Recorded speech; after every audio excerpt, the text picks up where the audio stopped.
It's great to be back here for another Federalist Society convention. The topic here is America as Hegemon and International Law.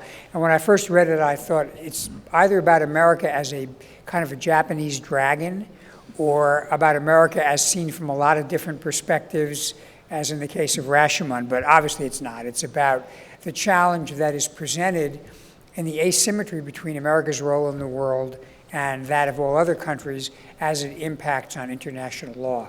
The theory of international law, we know, is that it is supposed to be applied evenly and uniformly, but the problem is the circumstances are not even or uniform. It is still probably correct to say that the United States is the only superpower, certainly from a military standpoint, in the world. And while some people think that it's all to the good to have international law as a way of tying down or restraining the superpower, much as Gulliver experienced. Others think that given the responsibility that the world still places on America's shoulders, applying international law in a way that punishes America for assuming that responsibility creates an unfairness and asymmetry and is counterproductive. So the questions are whether the nations of the world really have a better incentive to produce good norms under a regime of international law that binds the United States, or whether we ought to recognize the United States has certain exceptional responsibilities, and that we ought to have an international law that reflects that and does not become a tool in what some people have called lawfare. We have a very distinguished panel to talk about this, and they will talk in the following order. Professor John O. McGinnis from Northwestern University School of Law, Professor Barry Carter from Georgetown, Professor John Yu in from California, where he teaches at Berkeley, Professor Margaret McGuinness at St. John's University, and finally Professor Ruth Wedgwood from Johns Hopkins, the Paul Nitze School. They'll speak for about 8 to 10 minutes apiece. I will police the time as if I was still back on the Third Circuit. There'll then be about 15 minutes I moderate among the panelists to respond to each other, and then there'll be about a half an hour left for questions from the floor. So with that, we've got two Professor McGinnis's. John.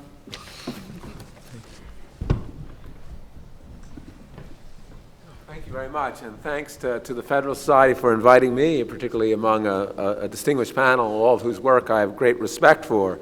And thanks to Judge Chertoff, who I think has really set up the discussion here very well.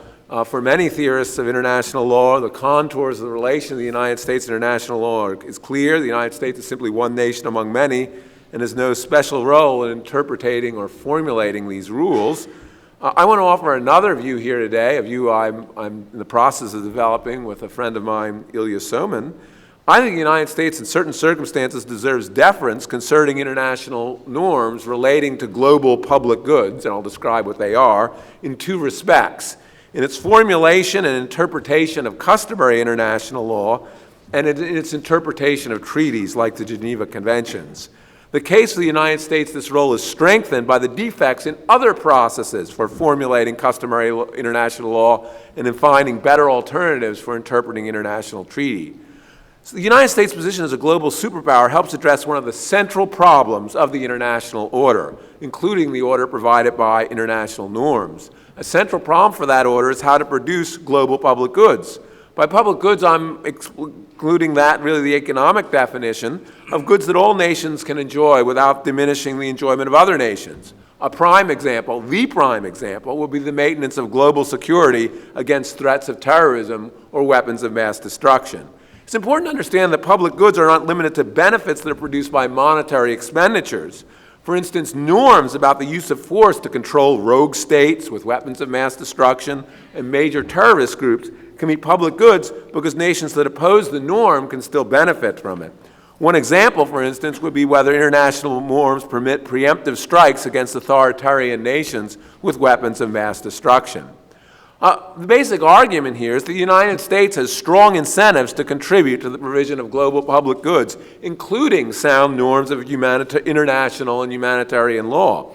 Since the United States is by far the world's largest economy, producing some 20% of the world GNP, we often have incentives to provide public goods that further economic growth and prosperity. even if many other nations choose to free ride. Sometimes it'll do so in connection with other nations, sometimes alone, but it is the indispensable nation in the context of military force. It is not the case that, at least currently, the United States is declining in its advantage over other nations in military force. Indeed, one of the problems we're having in Afghanistan is that our military is so much stronger, it's really outstripping all of our European partners. But the case for deference to the United States in these areas is strengthened by the process of formulating customary international law. Only have time to describe a few problems, and some of those that are particularly acute in the case of public goods. One problem goes back to a classic definition, to the universality of international law. Under one classic definition, a new norm, one needs universal consensus among nation states, or at least very widespread consensus.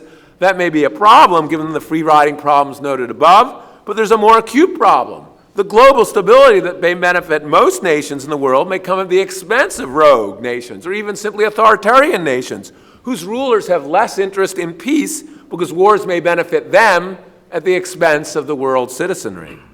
Norms about the use of force in the context of weapons of mass destruction and other threats to global security may again be a case in point. Obviously, dictators may want to prevent the evolution of any new norms that could sanction preemptive strikes and might foster their overthrow, even if such norms were in the interest of the rest of the world. Thus, I think this is quite possibly an area where the United States needs to lead in the reformulation of norms. Moreover, given the acceleration of technology and its creation of new international threats, there really is a need for evolution. The United States, as a global superpower, can more easily formulate new international norms to meet the continued exigencies of the time. One way to think of this problem is that unless there's a way to rapidly reformulate international norms in our era, we may be ruled by a dead hand of the past with deeply unfortunate consequences. Now, some new versions of international law put less premium on actual consent of states to norms, but more power to international institutions like the United Nations and its resolutions, or to international publicists. Now, some of you may wonder what an international publicist is. You're looking at one of them. They're essentially an international law professor. Now, I think international law professors have a lot of virtues, but one of them, I doubt, is having the proper set of incentives to create global public goods that will protect us against terrorism and weapons of mass destruction. So that is the difficulty here. Will these other institutions have as good incentives? Let me provide a concrete example. The ICRC, the International Red Cross, I think is less likely often to be a very good interpreter of international humanitarian law, because it's a structure compared to the United States. The International Red Cross is really not an international group, but a group of citizens of Switzerland, the most famously neutral nation in the world. Also, the perspective of this group is necessarily going to be focused, like most singularly focused groups. They're going to tend to want to increase their jurisdictional reach, like increasing the jurisdictional reach and the bite of humanitarian law. For instance, the ICRC claims it's wrong to classify terrorists in a non-international war situation as enemy combatants.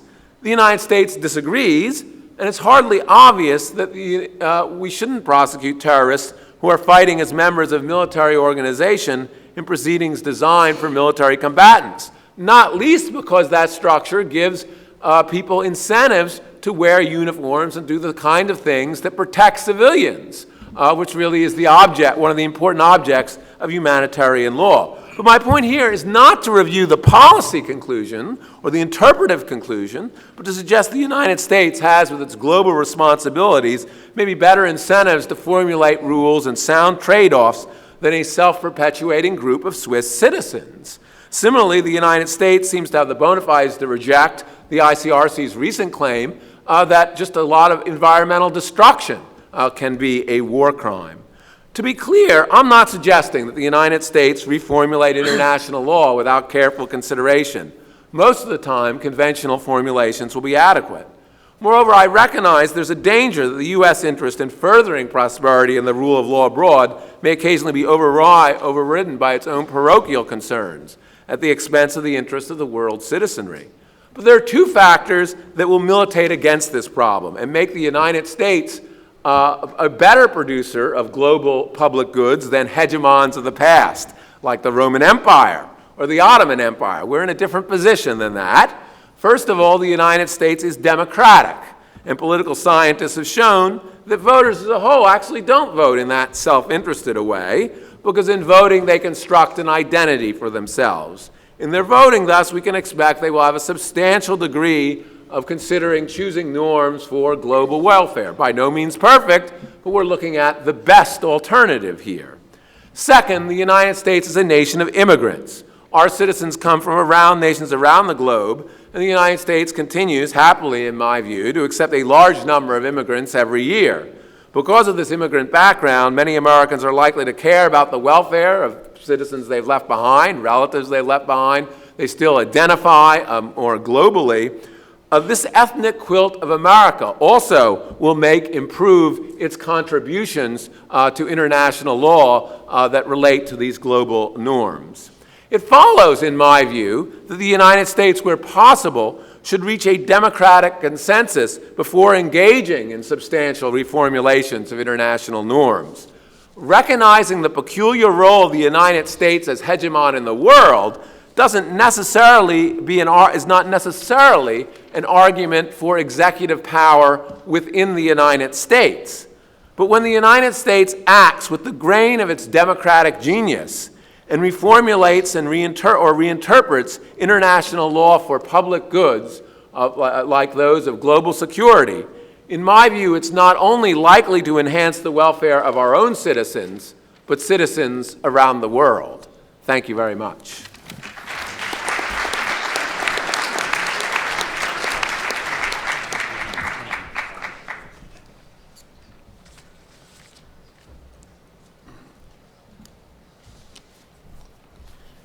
Great. My name is Barry Carter, and I want to tell you it's a genuine pleasure to be here at the Federalist Society. It's my first time here, and it's awesome how many people have come out to discuss these kind of issues.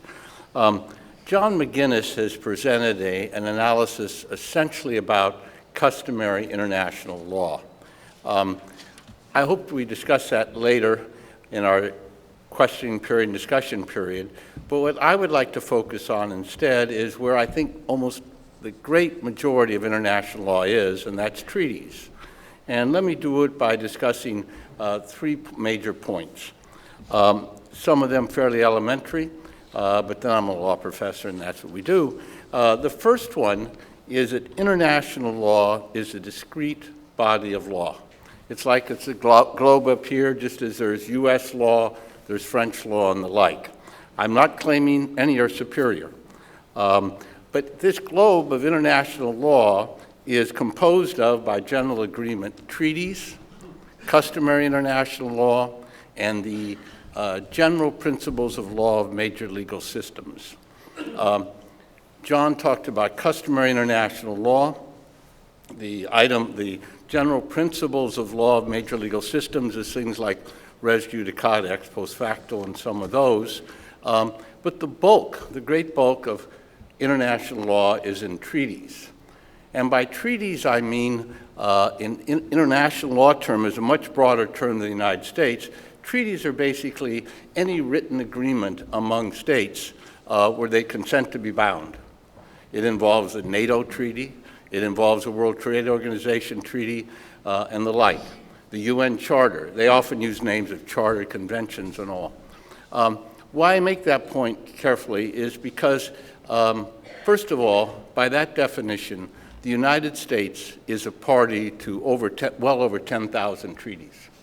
Now, when we talk about treaties in US law, we have a slightly different definition, not slightly different, major difference.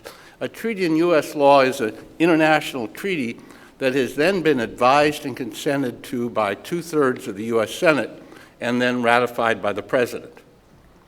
That's about 7% of the international agreements we're a party to. Most agreements are treaties in international law, and the rest, under US law, they're executive agreements because they didn't go through the Senate. But they're essentially in the same plane. They are international law at the international level, and in the US, they're domestic law by one virtue or another. Why I go through that is because if we think of treaties in the broadest sense, as I said, there's over 10,000 the U.S. is a party to, or we could say the U.S. is a party to 10,000 treaties and other agreements, however you want to say it, but it includes, for instance, the World Trade Organization agreement or treaty, which is well over 200 pages long with thousands of pages of schedules, quite detailed. It includes the Law of the Sea Convention, which we're not a party to, but a treaty that has hundreds of pages as well. Why I mention that is treaties are not only numerous, but they're detailed, they contain a lot of provisions, and that's international law. And most of the things we worry about in terms of our international activities are governed by treaties, not by customary international law. By the way, while international law is discrete, it does interact in U.S. courts or otherwise with U.S. law, just as it interacts in German courts with German law. That brings me to compliance and enforcement. My second point. Although it's mixed, I'm not saying everyone follows international law all the time, that's for sure, but there is substantial compliance with international law by the nations of the world, and there is enforcement. This is not a paper tiger. The compliance is often voluntary by diplomats or, well, airplane pilots flying across the ocean. When the two of them come together, one knows to go which side and the other. Why? Because they're following the treaty, the Chicago Convention. Compliance. But there are times when one country or another doesn't want to comply and there's a dispute, and there's considerable dispute resolution potential in international law. First of all, it can be at the level of truly international. A best example of that today is the World Trade Organization. It's a treaty, and it's got its own dispute resolution system in Geneva, a two-tier system. The first is kind of arbitration. The second tier is similar to a court, but they won't call it that. But they make decisions saying, say, that Japan has violated Japan has taken actions which are inconsistent with the treaty, and Japan needs to take actions to become consistent with the treaty, or they pay a penalty. The United States, in one of the first cases, brought an action against Japan for their taxes against liquors coming into Japan. Japan was found inconsistent with the treaty, and if they didn't comply, the U.S. would have been able to raise tariffs against Japan, just as Europe was once able to raise tariffs against us of up to $5 billion a year because of our tax system for exports. But there's a system truly international that enforces international law. But international law is also enforced in a couple other ways. Sometimes, if the treaty is self-executing in the United States, there is automatic, the U.S. courts, will enforce the treaty. Other times, for instance, the World Trade Organization treaty, that's been implemented in U.S. law by U.S. statutes, and as a result, courts will also enforce those statutes. So there is enforcement. There are teeth there. That brings me to my third point, which is probably more controversial.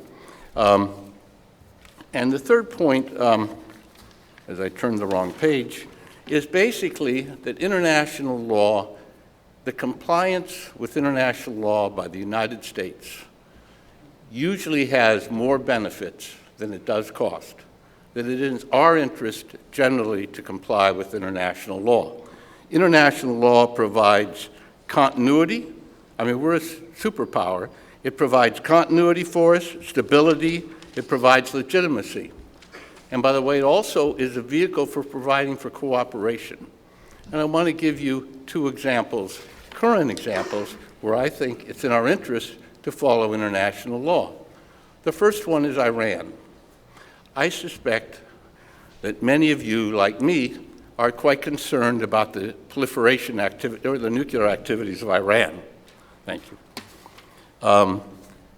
The way to go after them is not just by the U.S., because the U.S. alone has almost no trade with Iran. We do have banking. We can use leverage through banking.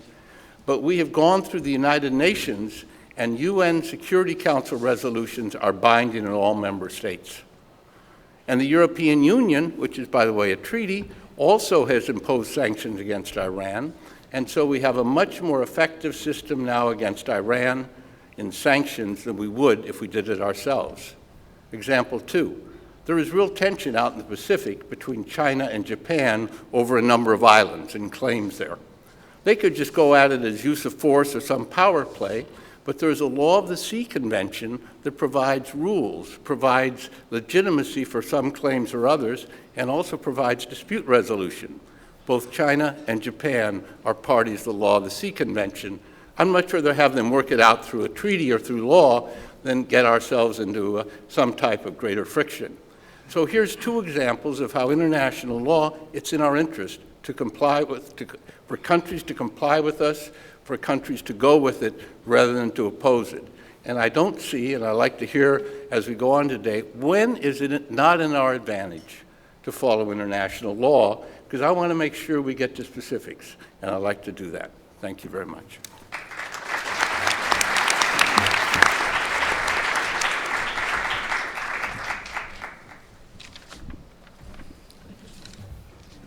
Well, I'd like to thank the Federalist Society for inviting me to participate in this provocative program that Vince Vitowski put together. Vince, as you know, is the head of the New York chapter and was once brave enough to allow me to try to sell copies of books in New York City with unspectacular results. I always thank the Society when I get invited to Washington for allowing me to escape the jurisdiction of the People's Republic of Berkeley.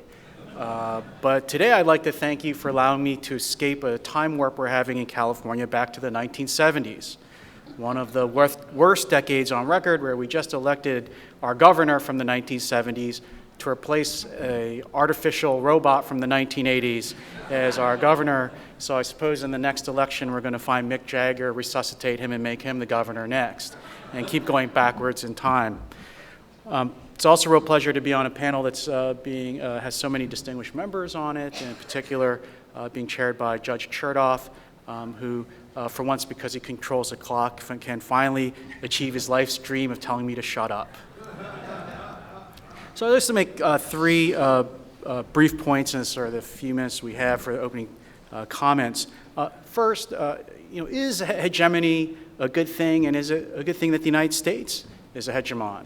It's not always a good thing that there's a hegemonic power in the world, right? But it can be, right? I think the United States, in particular, enormously benefited in the 19th century that Britain essentially exercised hegemony over the world's oceans. It allowed the United States actually to grow quite peacefully without conflict across the continent. Hegemonic power can provide, as John McGuinness pointed out, public good of stability, peace, and sets of rules that allow for the growth of commerce. And the United States has been the hegemon, or at least sort of one of the 2 great powers in the world for much of the 20th century, and I think that's been exercised by the United States in a good way. If you look at the results, the United States' intervention in World War I prevented the victory of the Central Powers over the democracies. The United States' intervention in World War II prevented fascism from taking over the European continent and much of Asia. And American hegemony during the rest of the last century prevented the Soviet Union from winning the Cold War. I think the American hegemony has been responsible for the spread of democracy and market capitalism through much of the developed world today, and protected the peace. And I think actually, John mentioned the problem of free riders and public goods and so on. I think a lot of the success of European and Asian economies has a lot to do with the fact that the United States guaranteed the peace in the years after World War II until now. And those countries didn't have to spend as much on their defense, and certainly weren't at war with each other. So I think, regardless of how one comes out with whether it's always good or never good to have a hegemonic power, I think that the United States has used its hegemonic position much to the world's benefit, and of course to the United States' benefit as well. Unfortunately, I think international law, and I quite agree with Barry Carter, that the United States follows international law most of the time. That international law compliance is often a good thing for the United States, but I would say it's not always a good thing for the United States. And I think, and I'll get to specifics, I also think it's not a good thing in particular when it conflicts with the United States' function in maintaining international peace and security in the world. Right? Let's talk about the UN Charter. The international law rules on the use of force basically prohibit nations from using force except in cases of self-defense from attack or when authorized by the Security Council. Right? The UN Charter essentially adopts a system or an approach towards the use of force that's much like the domestic criminal law. It's the idea that the international law rules should drive violence down to zero and let some kind of government take responsibility for peace and security. I would say in the absence of any kind of world government, if the United States were to follow a rule like that, it would actually prevent interventions or uses of force that actually have the effect of enhancing and increasing global welfare rather than decreasing it. Right? And in fact, if you think about it, the system is designed to actually discourage the United States and other countries from carrying out exactly those kinds of interventions. I think the best example, I mean, you can make arguments about Iraq and WMD and rogue nations, that the United States is bearing the cost for the whole world to remove Saddam Hussein from power and put an end to Iraq's ambition, destabilizing ambitions in the Middle East. One can make the argument that Iraq might have been a mistake, certainly. Of course, then the remedy would have been to put Saddam Hussein back in power, and I never heard anyone suggest that. What about Afghanistan and al-Qaeda? Again, the United States, I think, is playing a hegemonic role where we are bearing a lot of the costs for the whole world to root out the al-Qaeda terrorist network, and a lot of countries are free riding on our efforts. But take examples where, rather than where the United States violated the rules, maybe like in Bosnia and Kosovo, but to achieve global welfare, but cases where following the rules actually made the world worse off. I'd say much worse off. Take the case of Rwanda. Right? The United States and the other Western nations of the world followed the rules on the use of force. There was no intervention to stop what was thought to be an internal affair, which ultimately became genocide in Rwanda, at the loss of almost 1 million lives. Right? Is it really worth following international law in that situation not to use force and allow 1 million Rwandans to die? I would say not. In fact, I think sometimes following these international law rules, when they conflict with America's hegemonic role of protecting or preserving international peace and security, actually have the effect of making the world worse off for human rights as well as overall global welfare. Think about what is the alternative. I'm about to close. What would the alternative be to the United States playing the hegemonic position it does now, maintaining international peace and security, often, unfortunately, the criticism of other nations that terribly benefit as free riders from the expenditure of American wealth and blood and treasure around the world? Well, academics have this interesting theory that it's possible to have cooperation after hegemony, that even in the absence of one single hegemonic power or two that maintain a certain amount of international peace and stability, that countries will still have it in their self-interest to cooperate and still keep international order. And the question is, right, we can, and the literature is full of various case studies claiming this has been true in small areas, but is this really going to be true in the area of international security? Right? Do you really want to place the security of the United States and the protection of global peace and welfare in the hands of a coalition of middling powers? Have we ever actually seen historical examples where this has really worked? Do we really think that a European-style system where all the countries of the world are roughly of the same power, cooperate through treaties, and are going to actually take care of problems like rogue nations, the proliferation of weapons of mass destruction, and I think probably the great problem of the next century, the rise of China, right? Is that really going to be something that we can handle through European-style cooperation on treaties? I would say not. I would say instead, and I would think the enforcement of some of these international law rules that restrict the ability to use force in the world are actually going to discourage the United States from leading Western democracies in handling all of these future problems. And that to the extent it does that, it will actually make all of us and the world worse off. Thank you very much.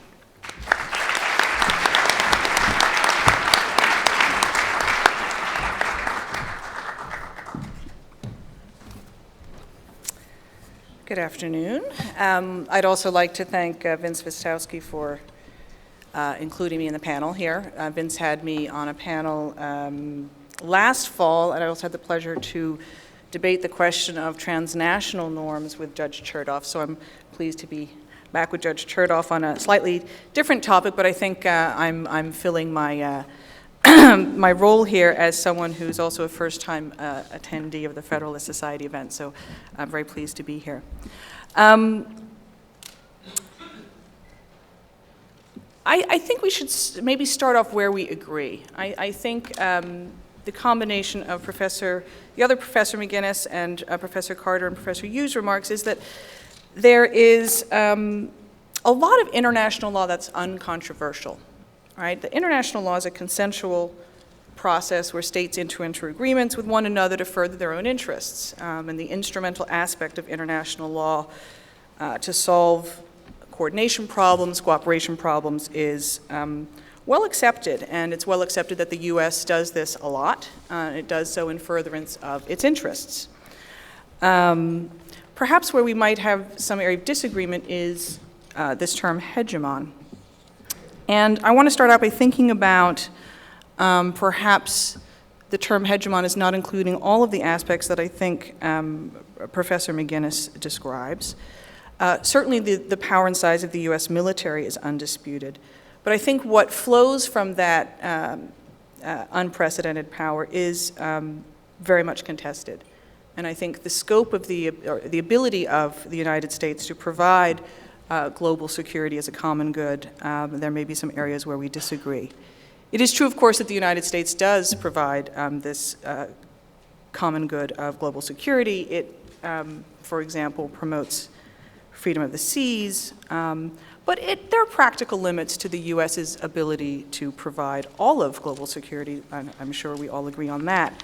And it has limited, even in this age of whether you want to think of it as hegemonic power or to use the French term hyperpower or sole remaining superpower, even in this era, the United States has limited its involvement. And one other way to think about Rwanda, the example that Professor Yu used, is to think of it as an example of something that was beyond central US interests. Because where the US did have interests, for example, in Kosovo, where it determined that there were central national security interests, the United States did act together with its multilateral partners in NATO to provide security, even in the absence of Security Council authorization. So one other way to think about the failures to act is that they're beyond even the interests of the global hegemon, perhaps.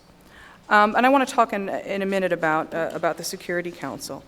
But I think even if we accept that there is this thing called the global security that the United States can provide, it would be dangerous to think about it as something that it provides without cost, and particularly cost if it overreaches.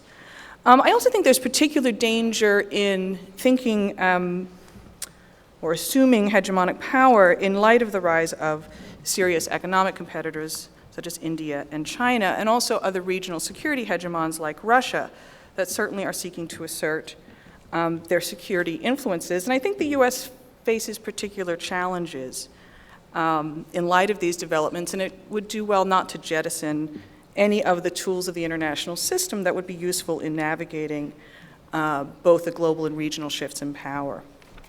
Okay, so we have the uncontroversial parts of international law, right? That international law allows us to go out and enter into these agreements in our interests. I think what we have obviously differences about the content of that international law. We might agree, for example, that it's important to have trade agreements to facilitate trade in goods and services, but we might disagree about what those rules should look like, and that is well and good.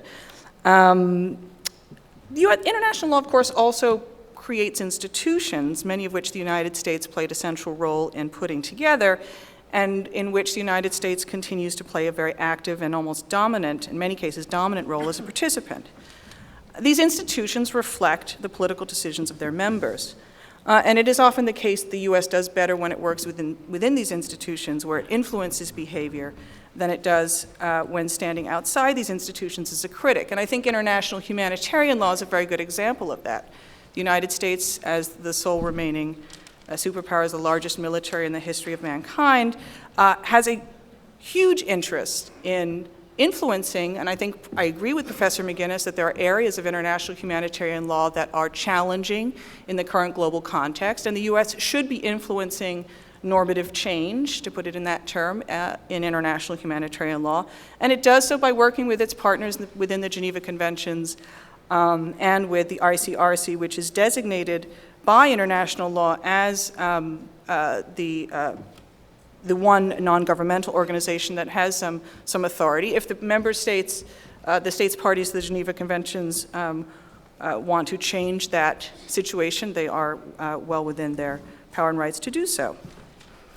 So those are sort of the uncontroversial ways in which I think international law reflects American interests, and I don't think there are any examples within those institutions where the United States has been thwarted or stopped from pursuing its interests. Customary international law, I think, does pose some different kinds of challenges, but I do think it represents a relatively small part of the kinds of international law we're talking about when we talk about what I think Judge Chertoff referred to as the threat of international law, or the use of international law in a way that would blunt or seek to modify U.S. behavior. So I think customary international law in that sense is a bit of a straw man within the broader debate about the role of international law.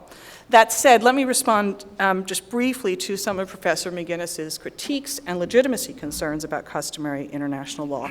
I think as a matter of international law, customary law does far less work than Professor McGuinness asserts. Customary international law, under its well-accepted definition, must be based upon, quote, a general and consistent practice of states followed by them from a sense of legal obligation, close quote. And at least one court here in the United States has noted that, quote, the requirement that a rule command the general assent of civilized nations to become binding upon all of them, is a stringent one. And domestic and international courts have proven themselves quite capable of distinguishing the real rules of customary international law, like, for example, the prohibitions against slavery and torture, from more attenuated and spurious claims. Proving a customary international law rule is a rather high hurdle, and international law preferences treaty. It's also important to note that international law, custom can be overcome within international law through international consensus, through treaties, and through new custom. And as a matter of domestic law, Congress has the authority to override customary international law with which it does not agree. Congress can do so by either limiting the jurisdiction of the federal courts on questions of customary international law, or by simply overriding the substantive rules. So just as Congress provides a check on the development of the common law, so too with customary international law. There is a majoritarian and democratic check on it. But let me talk about the two areas where I think there actually is contestation, what we're really talking about here. And both Professor McGuinness and Professor Yu touched on one of them, and that is the question, the rules on the use of force. I think the other area where there's great contestation about the content of the rules is in international human rights law. So first, on the use of force, what does international law say about the use of force? As Professor Yu mentioned, there are two circumstances that international law authorizes the use of force: self-defense, and when authorized by the Security Council, acting in response to a threat to international peace and security. Now, problems have arisen in the use of force area where the U.S. has asserted, as it did in both the Kosovo and Iraq cases, that new rules apply. In Kosovo, the argument was that even though in that case the Security Council had not acted, the situation constituted a threat to international peace and security, and that therefore a regional defense organization, NATO, should be permitted to act on behalf of the international community.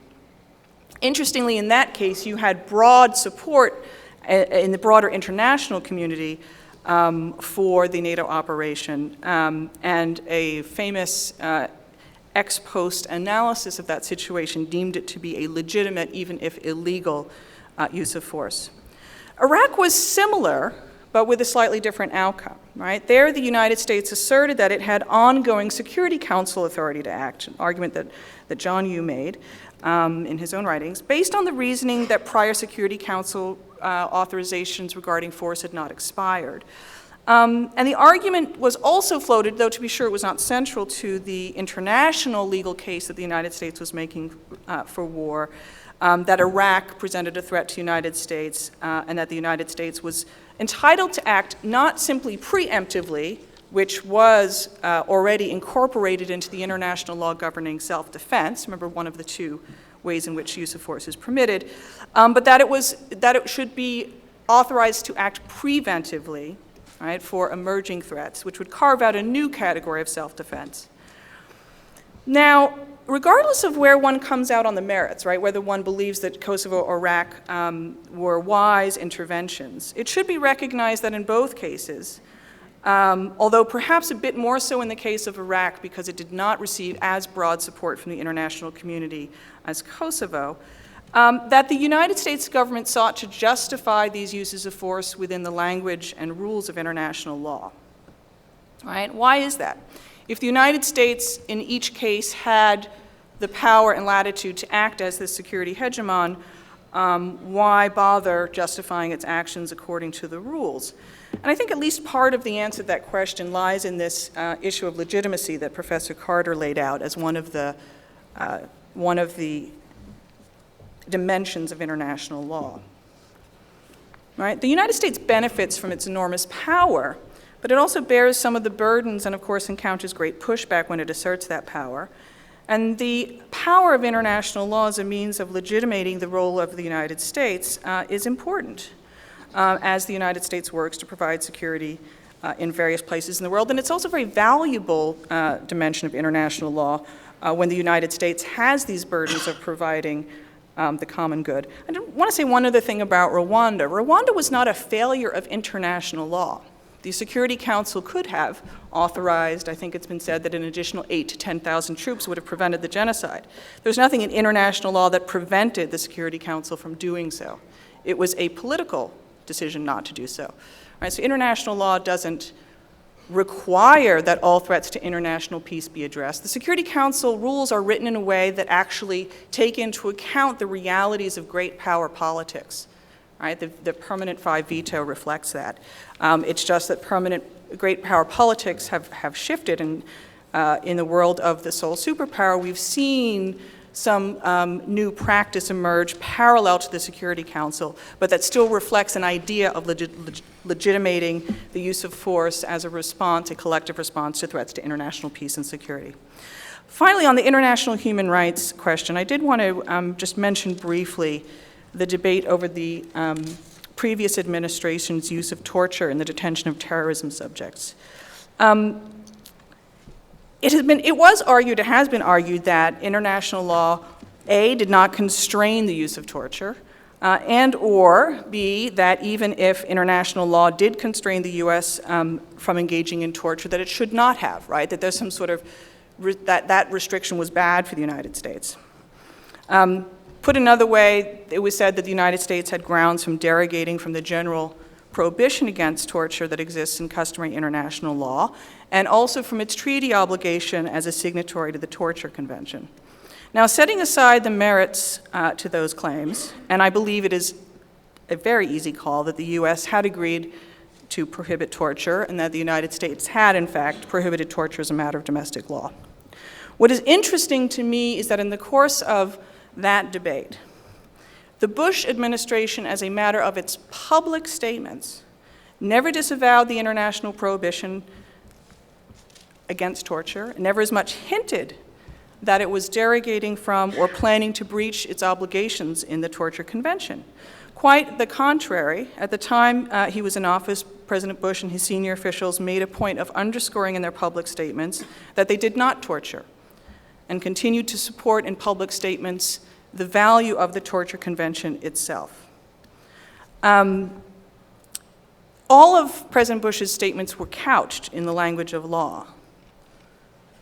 And even now, as Bush candidly admits that he ordered acts of torture, he falls back on the advice of counsel defense. Now, at least in part, this public position of compliance with international law can be explained by what I might refer to as the normative pull of international law. Both in the cases of the use of force and in detention policies, the U.S. looks to justify its actions as either consistent with international law or legitimate extension of international law rules in the context of new global realities. One way to understand this is to think about the evolution of international legal rules as reflecting broadly accepted notions of what is legitimate for an actor on the global stage. And this legitimating nature of international law, I would submit, reflects both the domestic need for legitimacy of government action and the international demand for legitimacy, perhaps especially for a global hegemon. Thank you.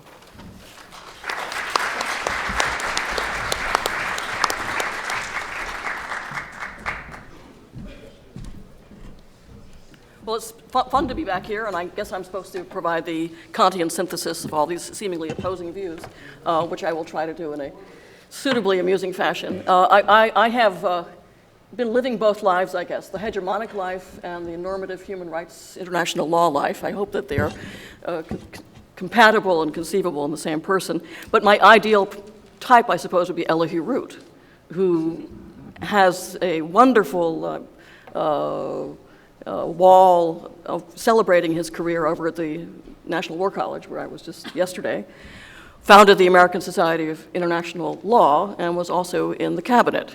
And he was somebody who believed you can be both hard-headed, realistic, do what you got to do, and still articulate it in a normative language that could be accepted by others. So that would be the ideal I would take for international law, that it should be something where the U.S. does not eschew its leadership role. It's clear the U.S. provides an enormous public good in keeping the peace, including by extended nuclear deterrence, God forbid, but it does something that, in fact, conventional power can't do, even now. And that the U.S. has acceded to this role just in part because of the collapse of the British Empire, in part because we may have a perceived legitimacy among other countries by virtue of our politics. Because of the heterogeneity of the population, which was noted, that we are, in a funny way, virtually representative of a great many nationalities. And that nobody else after World War II was capable of providing that role. The Brits were collapsed, the Russians had their own ambitions. And after World War I, when we didn't provide the role, that's a lot of what allowed Adolf Hitler to go his merry way in the path of the how should we say, the timidity or the perfidy of the America Firsters who didn't see a role for the U.S. in preserving world peace. So my view is that you should, in fact, speak the language of international law, learn how to articulate what we do in the language that others can receive. I wouldn't probably use the word hegemon. That sounds like the imposition of arbitrary power. I don't know what the Oxford English Dictionary would say about hegemon. I'd say it's leadership, first among equals, primus inter pares, and in which when you're presented with a text that you've signed and ratified that doesn't make sense, you may give it an updating, just as judges give laws updating. Where endeth the reason, there endeth the rule, but when a text would lead to an absurd result, you give it a kind of a sensible, incremental reinterpretation. We've had to do that with the UN Charter, indeed, because the P5, the permanent five, have not always acted in concert. The French and the Russians have their own ambitions, which will not lead them to allow us to, or wouldn't lead them to allow us to confine Saddam Hussein's ambitions. So we indeed had to eventually engage in interpretation of the old resolution, which was, I think, reasonable. I engaged in it myself, but which was not as easy as getting a new resolution to use as a placard. In customary law, we often have to show how circumstances have changed. It doesn't fit the needs of the common community at the time, and therefore have to engage in this kind of progressive development, which is what federal judges do too with federal law. We have to be aware of the politics. The politics in the UN can be very vulgar. The Group of 77, which is really the Group of 132, which is whipped by the Cubans and the Egyptians, is much better organized usually than we are. We never quite get our inter-embassy process up to speed to try to counter bilaterally what the G77 has done in a caucus room down the hall. And we have to be aware of those politics and try to play against them as best we can. We ought to educate federal judges that international law is not apolitical. You could make the argument that a little bit of international law is a dangerous thing because a text is a text is a text.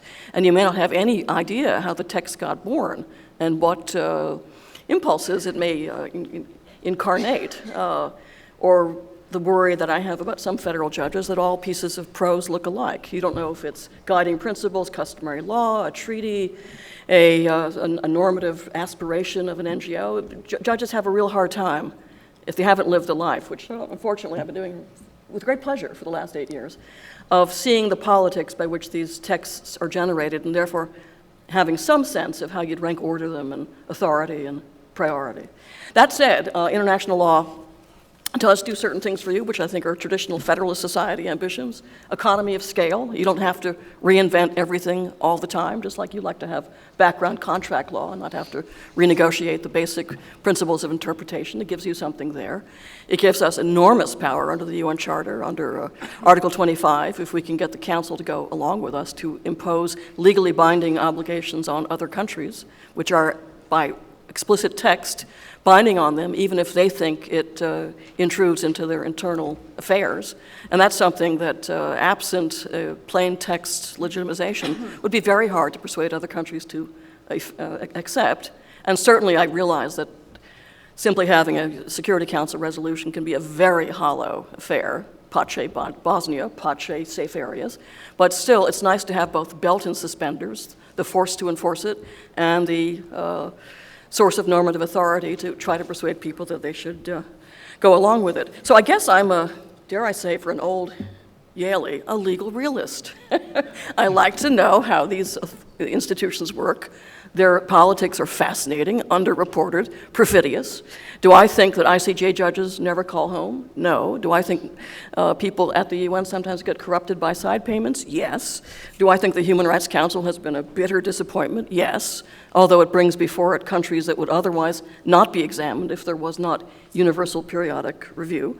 Do I think it's a bad idea to have treaties with very few numbers of states? Yes. Do I think the US often starts projects with no idea how they'll finish? Yes. Would I challenge an interpretation that doesn't make sense? Yes. Do I think that customary law especially has to be read in light of the kind of concerns that many countries don't have, which is to how to preserve the peace of the global commons? Yes. You can be as hard-headed as you want, even ex-prosecute tricks, which I used to be along with Secretary Michael. But at the same time, you can take some comfort from the value of having a language in which to speak to other people. And as Will Taft likes to observe, it was a hell of a lot easier to make international law for the US when it was us and maybe a half a dozen reasonably like-minded, similarly powered European countries. Now that we're bigger, people resent our power.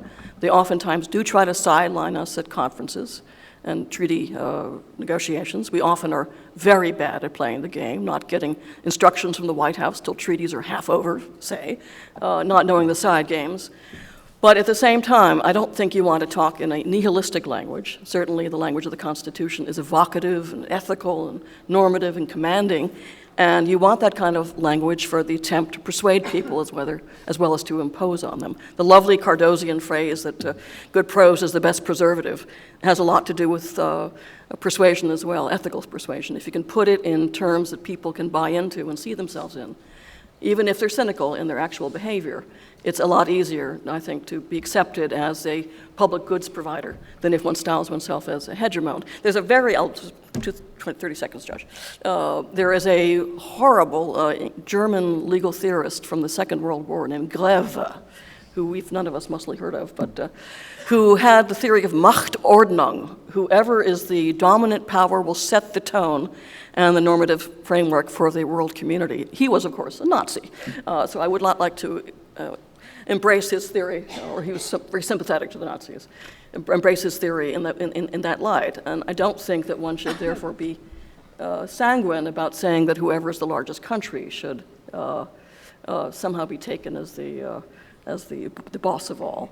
It's important rather that we measure ourselves against a realistic set of international principles. And do I think that international lawyers finally should learn about the Army and the Navy and the Air Force and Marines and should know about tip fids and time-phased deployments and should know what you can and can't do and should know about weapon systems and should know about the difficulties in gaining deterrence and should worry about countries that defect from treaties and may gain a strategic advantage? Yes, but you can do both. And to that degree, I think it's at times too bad among international lawyers that they don't hold themselves to the task of becoming fully conversant folks in both international politics and in international security policy. But much as I love her, you don't have to be Anne Marie Slaughter to be in favor of international law. Thank you.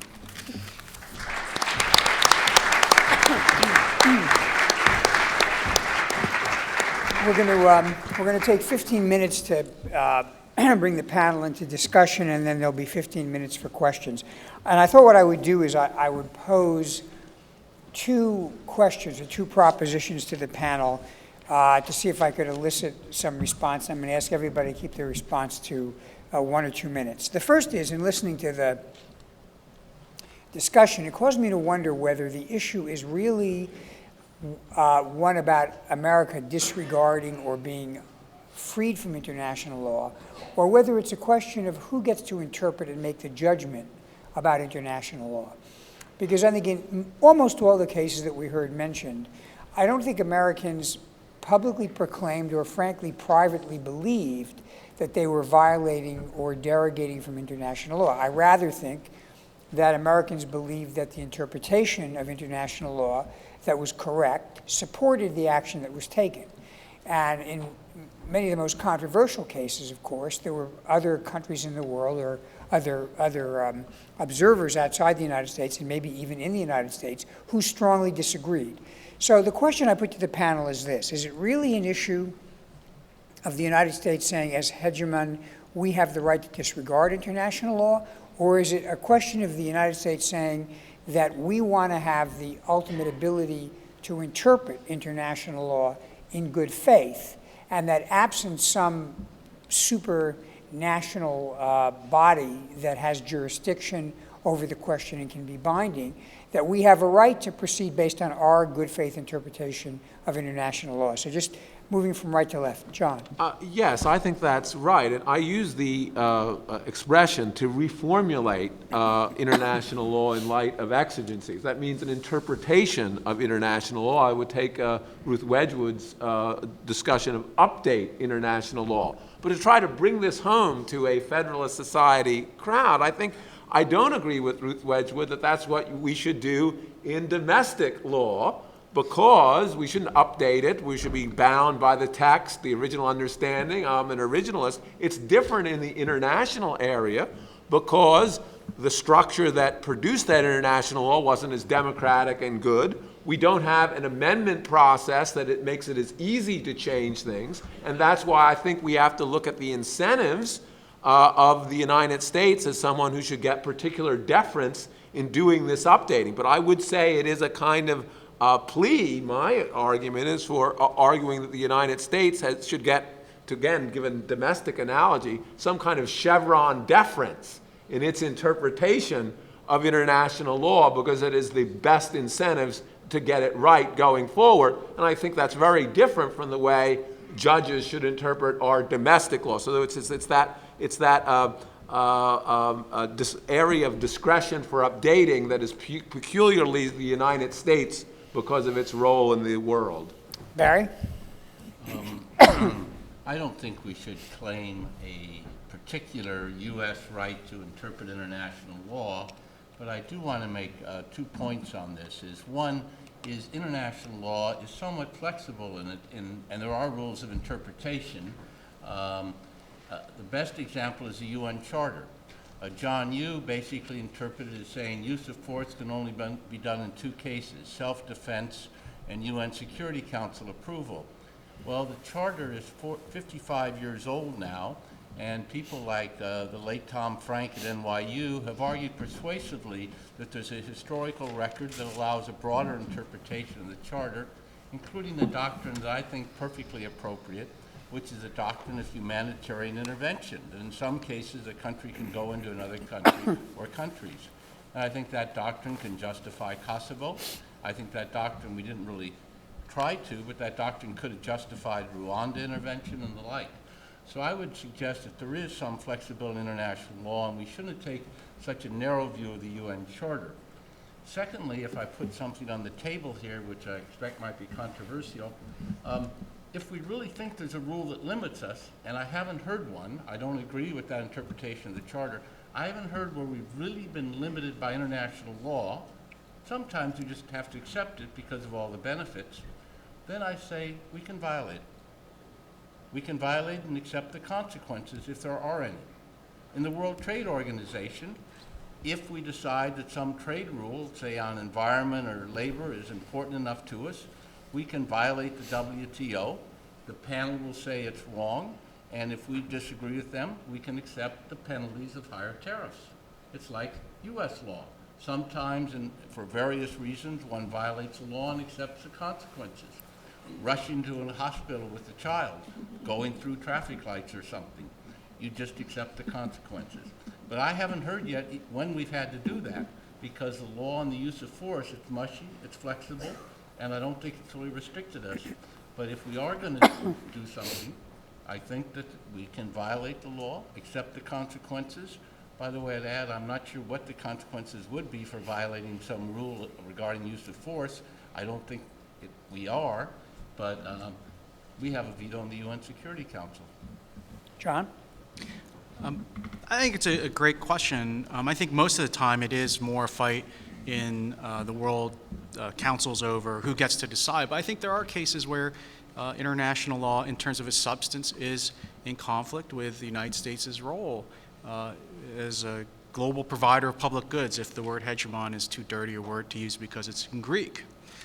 I would say, Barry and I may disagree, because if you want to say, well, humanitarian intervention is a going doctrine, and so can justify Iraq, Kosovo, and Rwanda, then I guess we're in agreement. But I don't see the humanitarian intervention doctrine in the UN Charter. It's a very controversial idea that the UN Charter does allow for.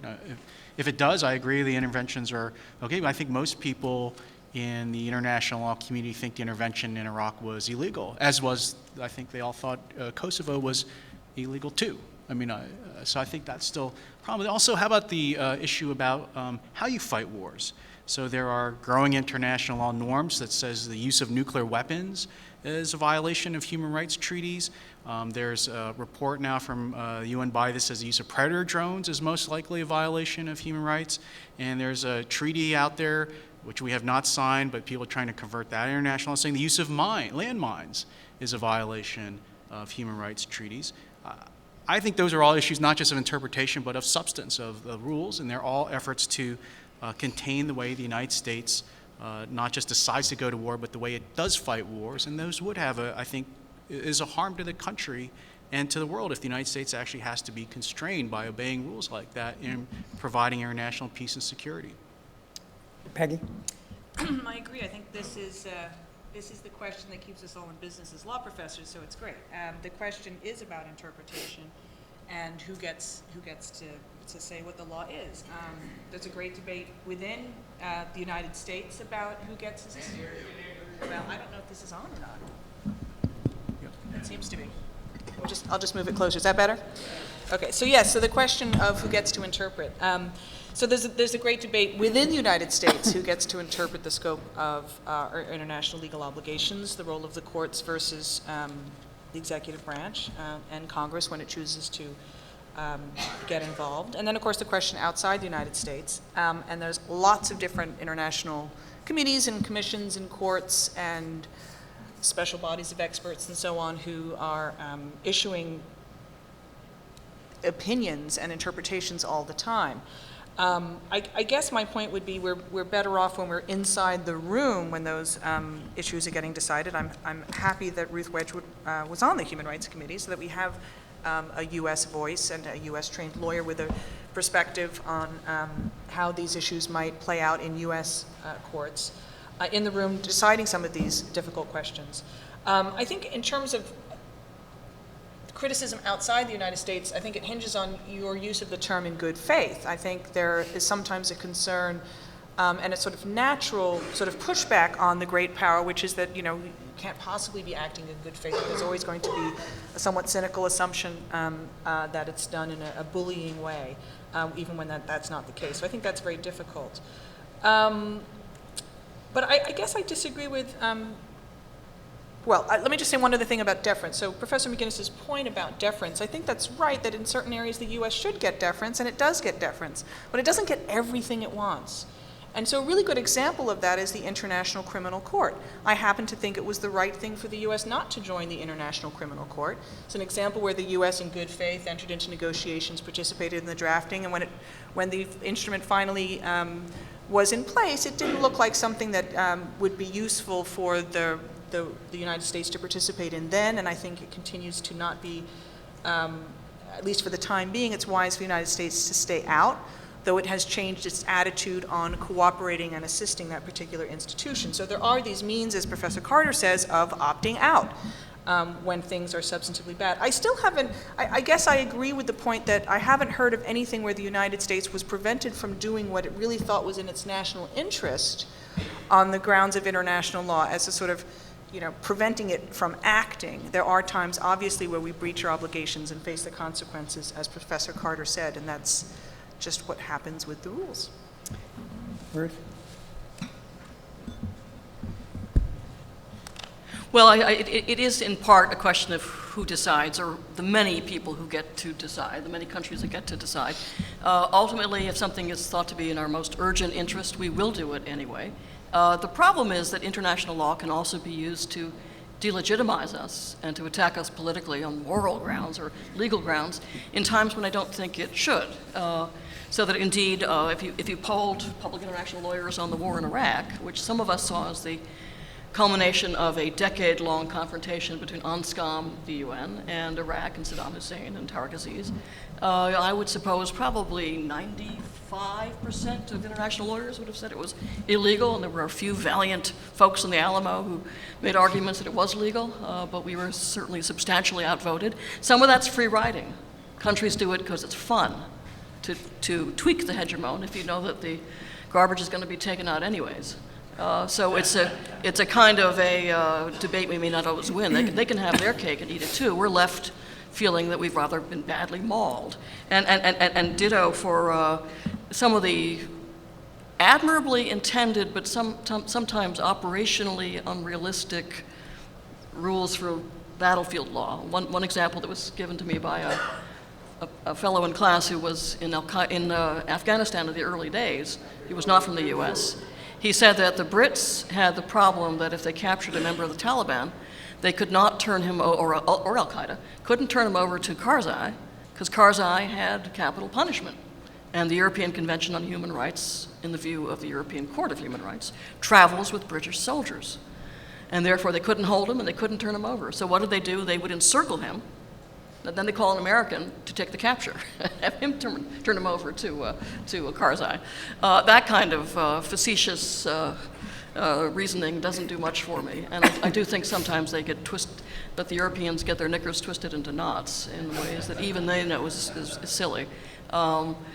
And wise judges look for limits to their domain that don't put people in these dilemmas. So yes, I do think there's a harm in either free riding or just simply unwise interpretations that emanate from, you name it, European foreign ministries, oftentimes the ICJ, because they fundamentally don't believe that preventive force or deterrent force has any work to do in international affairs. And it does cause us a great deal of harm in trying to spread a message that we are, in fact, trying to act generously. But I think the way to meet that is not to wholly deny the categories or become nihilistic or refuse to recognize a tradition of international law, but to learn how to do jujitsu within the language and to articulate the interests that we have and why they're in other people's interests and how they can be reconciled with texts that do need to be reinterpreted from time to time. By the way, I'm not saying that domestic judges should be as wayward as international, but even Judge Friendly would take the view that Congress often didn't know what it was doing, and you had to sit there and give some reason, some coherent interpretation to the text that the conference committee happened to give birth to. And at a minimum, international judges need to do the same thing. I was going to ask a second question, but I think we've got about 15 minutes left because we have a hard stop at 4:45, at which point you all have to clear out so they can set up for the ticketed event. So I think we'll move right to questions from the floor. If you identify yourself, tell us to whom the question is directed, and first. All right. Yes, thank you. Art Mackenber, attorney, Coeur d'Alene, Idaho. I'm wondering about the panel's view on the following scenario. It seems singular that the Tea Party movement, such as it is, did not really address or seem to have any anchors to international policy or international law. It was just purely domestic. But it also seems to me that if the budgets are as we have heard, that there may be in the next perhaps decade a time when America needs to look at how to pull back from involvement in international entangling alliances, if you will. I'm not sure how to phrase it best. But how would you do that? How would the panel say, well, we need to keep this piece, but we should probably get rid of that piece? If it's the budget that pulls us back or whatever what might cause that reassessment? I'm not sure it's a legal question. Anybody want to? Yeah, Ruth? No, it's a very worrisome time because the Brits are fundamentally disarming. The French always have their own frappe de force and their own agenda, especially in Africa. And Bob Gates is trying to save money on contractors to redeploy it for weapons, modernized weapons systems.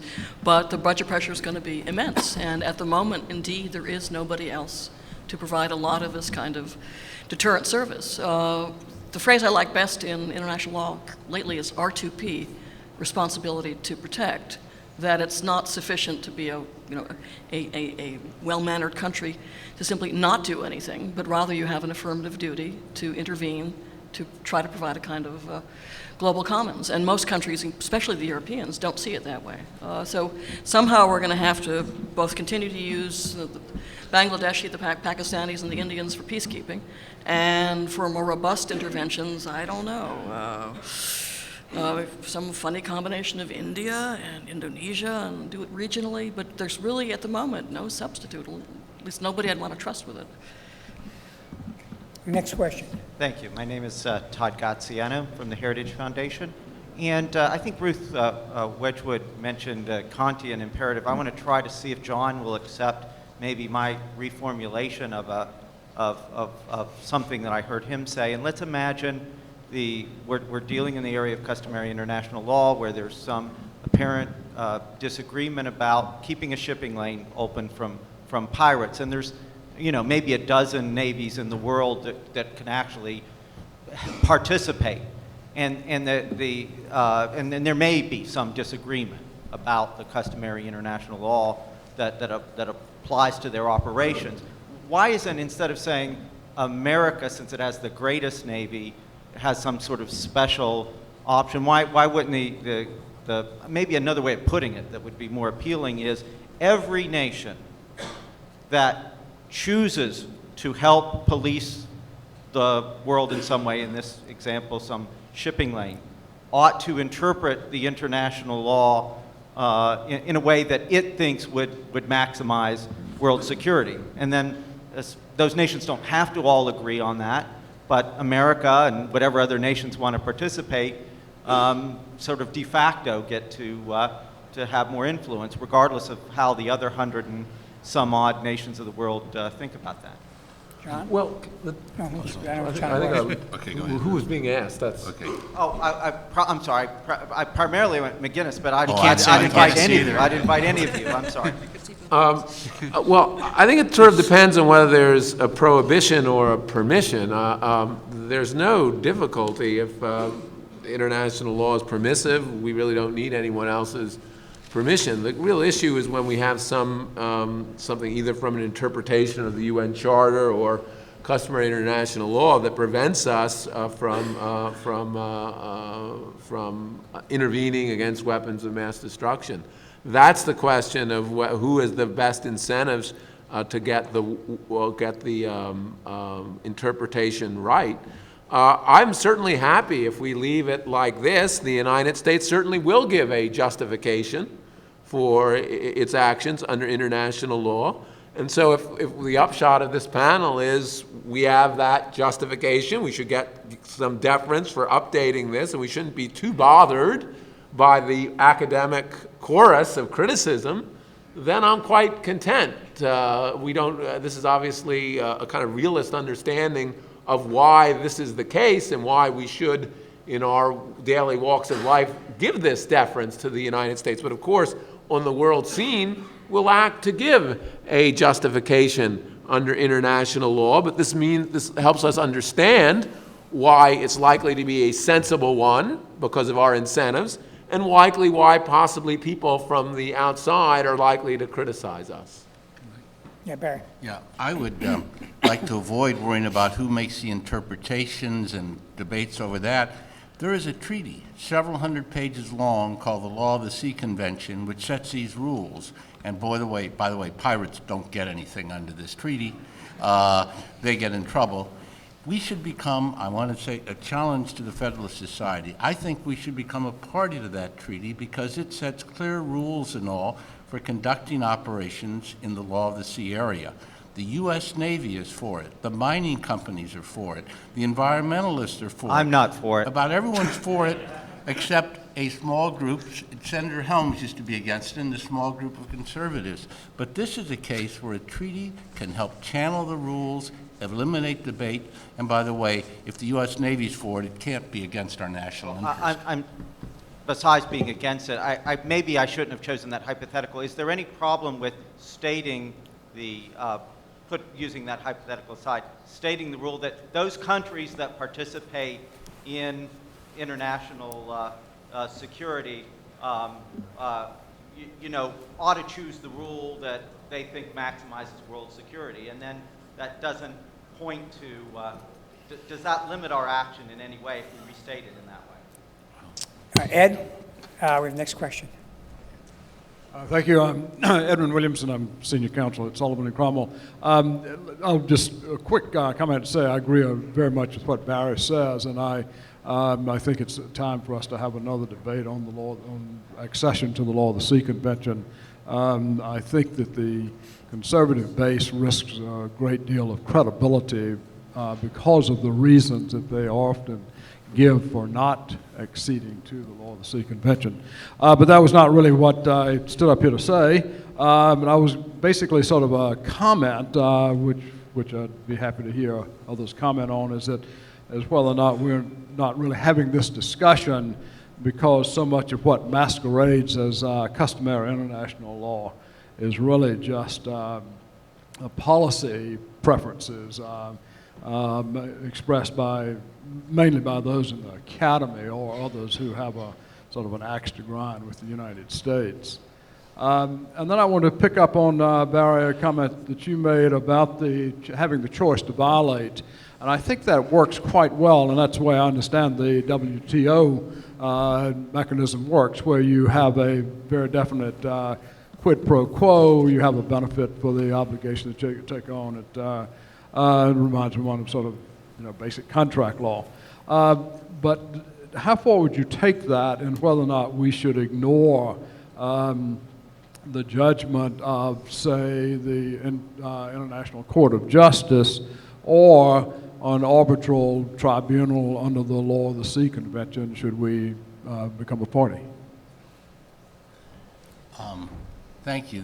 You've pushed me on this about the willingness to sometimes, when it's really necessary, violate international law. First of all, as I've hopefully argued clearly, I think it's usually in our benefit to proceed and follow these rules for stability, continuity, legitimacy. But if it's really essential, then we violate and we have to pay a price. I often, to be honest, there is no price that can be exacted, like on the Security Council because of our veto. It's more a matter of reputation and the like. But usually, arbitration awards or so don't go to such essential interest that we should violate. Sometimes you have to accept judgments you don't like, in a contract case. And we might have to do that in an arbitration award. Yes. Ilya Shapiro from the Cato Institute. I have a fairly open-ended question about the rise of China and what will this mean in coming decades, if anything new about how we look at international law, how the Chinese look at it, or how they use their diplomatic force. I don't mean in terms of foreign policy, but in terms of ICJ judgments, Medellin type questions, or bilateral treaties, or anything really that might be particular to Chinese views of the law and how that affects us.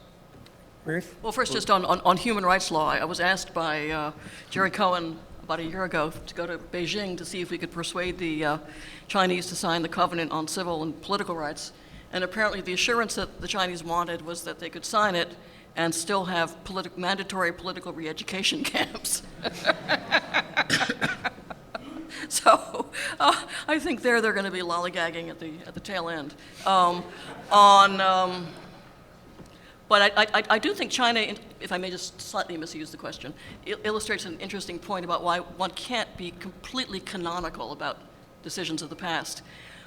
I was late to the Law of the Sea Convention. I didn't participate in the myriad years of negotiation. I know that the EEZ was a compromise, that the idea of having a 200-mile exclusive economic zone from tiny little islands, so long as they're humanly habitable, was a compromise. But you oftentimes do see rules that are conflict-inducing. So the current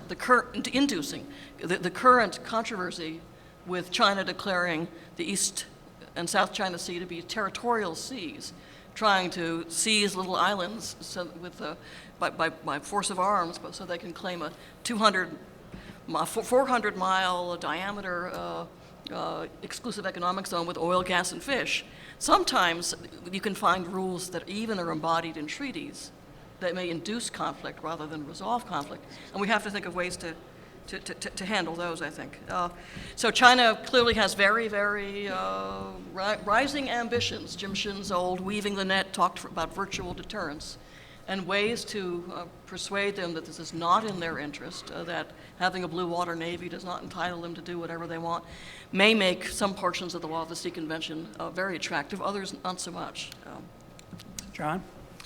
I think it's a great question, Ilya. I think that the rise of China is going to be one of the great challenges of the next century. It reminds me of the rise of Germany in the late 19th and early 20th century, and the international system had a hard time dealing with the rise of Germany, if you want to put it that way. And I think that China right now is making these arguments that it's a peaceful rise, but if you look at China under the Communist Party, it has not been a very peaceful country. I think if you look at all the neighbors of China, they've gone to war with most of them since 1950 at various times. Vietnam and Russia and so on. India have all had armed conflicts. The United States and South Korea have had armed conflicts direct conflicts with China. So I don't buy the idea that China's rise is necessarily peaceful, as the Chinese themselves say these days.